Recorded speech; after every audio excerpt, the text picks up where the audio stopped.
ನಮಸ್ತೆ, welcome to Deepti's collections. ನಾನಿವತ್ತು ಗ್ರೀನ್ದು pendant ಮತ್ತು ಗ್ರೀನ್ದು 2 ಲೇಯರ್ ಸರ ತೊಗೊಂಡು ಬಂದಿದ್ದೀನಿ. ಇದೆಲ್ಲ ಕಂಪ್ಲೀಟ್ ಮೈಕ್ರೋ ಪ್ಲೇಟೆಡ್ ಪಾಲಿಶ್.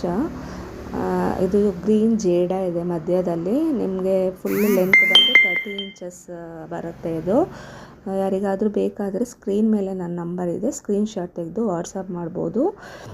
ನೋಡ್ತಿರ್ಬೋದು, ಇದು ಫುಲ್ ಹ್ಯಾಂಡ್ ಮೇಡು ಮತ್ತು ಪೆಂಡೆಂಟು ಬಂದು ಫುಲ್ ಗ್ರೀನ್, ಮಧ್ಯದಲ್ಲಿ ಲಕ್ಷ್ಮಿ ಇದೆ. ಬೇಕಾದವರು ಸ್ಕ್ರೀನ್ಶಾಟ್ ತೆಗೆದು ವಾಟ್ಸಪ್ ಮಾಡಿ. ಇದ್ರದ್ದು ರೇಟ್ ಬಂದು 1450, free shipping with in India ಇರುತ್ತೆ. ನೋಡ್ತಾ ಇರ್ಬೋದು, ಇದು ಚೈನ್ ಎಲ್ಲ ಮತ್ತು ಜೇಡಮಣಿ ಎಲ್ಲ ಕಂಪ್ಲೀಟ್ ಹ್ಯಾಂಡ್ ಮೇಡ್. ಇದು ಸರ ಬಂದು ಯಾರೆಲ್ಲ ನನ್ನ ಚಾನಲ್ನ ಸಬ್ಸ್ಕ್ರೈಬ್ ಆಗಿಲ್ಲ ಅವರು ಸಬ್ಸ್ಕ್ರೈಬ್ ಮಾಡ್ಕೊಳ್ಳಿ. ಇದು ಡಿಟ್ಯಾಚಬಲ್ ಮಾಡ್ಕೊಂಡು ಹಾಕೋಬೋದು. ಬೇಕಾದರೆ ಬರೀ ಸರಾನು ಹಾಕೋಬೋದು, ಪೆಂಡೆಂಟ್ನು ಬೇರೆ ಸರಕ್ಕೆ ಯೂಸ್ ಮಾಡ್ಕೋಬೋದು. ಬೇಕಾದವರು ವಾಟ್ಸಪ್ ಮಾಡಿ. Thank you.